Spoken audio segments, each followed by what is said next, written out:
Hey everyone, it's me, Matt. Welcome back to my channel. I hope you're all doing great. It's been another hot week here in Florida. Temperatures have been in the high 90s. The humidity is in high gear. I'm already sweating filming this intro. It's definitely starting to feel like summer here in Florida. So in today's video, I'm going to be swapping out the flowers in my high impact seasonal flower bed in front of my front porch. I've currently got some purple and white impatiens in the space, and as the sun's shifted in the sky over the last several weeks, they've been getting blasted with afternoon sun and wilting. They are struggling, so I figured I'd pull them out and I'd swap them for some sun-loving plants for summer. So let's get into it. So to start off, here's my seasonal front porch flower bed. Some of you may have watched the video from a few months back when I planted this bed up for spring. For a good part of the year, this flower bed gets a lot of shade, but as summer approaches, the sun shifts in the sky and this bed becomes a full sun flower bed. These purple and white impatiens that I've currently got planted in the bed are shade-loving plants, and they've been struggling the last few weeks with all the afternoon sun. You can see the ones closest to the sidewalk here are getting the most sun, and they aren't looking too great. For reference, here's what the flower bed looked like only a few weeks ago when it was in its prime. The plants were so full, the foliage was a dark green, and the plants were covered with purple and white blooms. So my plan is to transplant as many of these impatiens to my new backyard shade garden as possible. I think they'll do much better back there. So I started by digging up and salvaging as many of these impatiens as I could. I made sure to dig up as much of the individual plants and their root balls as possible. If you remember, I planted 120 impatiens in this area, so I'm hoping I'll be able to transplant quite a lot of them. After digging up the impatient plants, I brought them to my backyard shade garden and started planting them in around the base of my mammoth elephant ear. I started from the back fence line and worked my way forward. I planted these plants pretty close together. They're all about 8 to 10 inches apart. This area is in full shade pretty much all day, so these plants should do really well here. I also tucked some in behind my white angel wing begonias. Similar to the area around my mammoth elephant ear, this area is also in full shade throughout the day, so these plants should do great here too. I then tapped into my 1/2-inch irrigation line and ran some 1/4-inch brown drip tubing around my impatient plants. This tubing has 0.8 gallon per hour emitters every 6 inches. I highly encourage everyone to hook your plants up to drip irrigation. It's a great DIY project and a lot easier than you might think. I'll make sure to link the step-by-step drip irrigation installation video I made a few weeks ago in the video description for reference. Lastly, I made sure to water all my newly transplanted impatiens in thoroughly. Also, you may have noticed that I didn't add any slow-release fertilizer when I planted these in. That was intentional. These plants are already on a water-soluble fertilizer rotation, and I plan to fertilize them again early next week. Alright, I'm all done transplanting my impatiens. I really love how this turned out. The purple and white adds another bright pop of color in this back corner. I'll keep an eye on these plants as they settle in, but they should hopefully rebound over the next few weeks and really fill in this area nicely. So back to my front porch seasonal flower bed, you can see I've got a blank canvas to work with, and you can also see just how much afternoon sun this bed gets now. So in the past I said this area was 4 feet by 16 feet, but I measured it with a tape measure this morning and it's actually slightly smaller at 4 feet by 14 feet. This area is hooked up to my front drip irrigation zone, and I've got 2 rows of 1/2-inch brown drip tubing with 0.9 gallon per hour emitters every 18 inches. To start off the flower bed refresh, I added some compost and manure to recharge the soil, and then I amended the flower bed with some all-purpose granular slow-release fertilizer. The plants I selected for this space are heavy feeders and will definitely appreciate the nutrients from the compost and manure as well as the fertilizer. So now that the flower bed is prepped and ready for new plants, let me show you everything I picked out for it. So check out my plant haul. I picked out a beautiful combination of sun-loving plants. I got some white Gara and some Scaevola fanflowers and 2 different shades of blue. I think this is such a beautiful plant combination and I can't wait to get these in the ground. Looking at the white Gara first, these plants are sometimes referred to as whirling butterfly Gara because their flowers look like butterflies.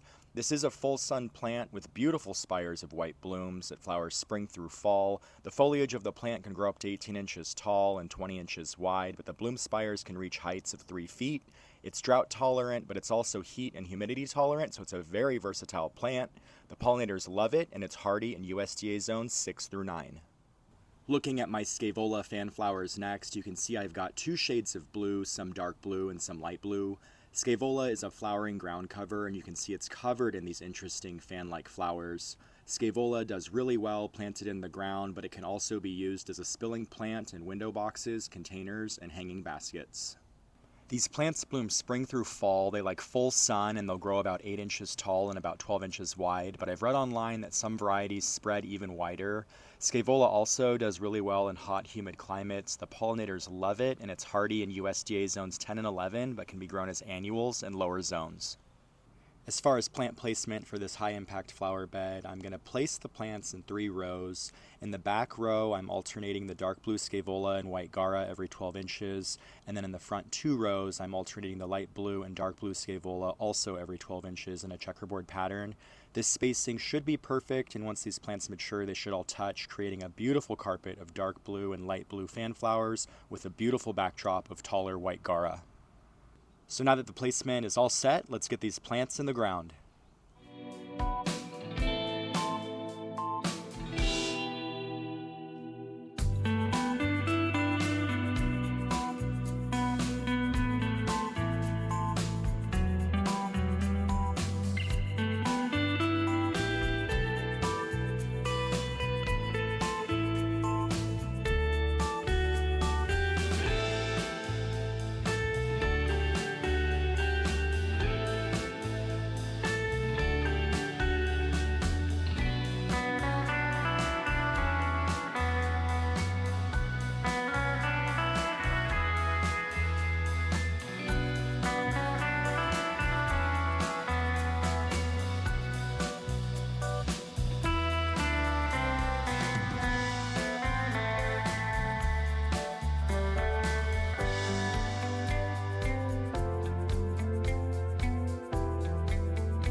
There we go, everything's all planted and watered in. I got lucky with some cloud cover while I was planting, and it looks like it's sticking around for this reveal.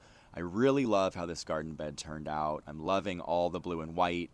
These plants are going to do so great in this space, and they should all do really well in Florida's heat and humidity this summer. Taking a step back, you can really see how the newly planted flower bed looks with my rocking chairs and porch plants in the background. This flower bed refresh is so inviting and helps elevate the curb appeal as we enter the summer season, and I can't wait for these plants to put on some size and really fill in this area.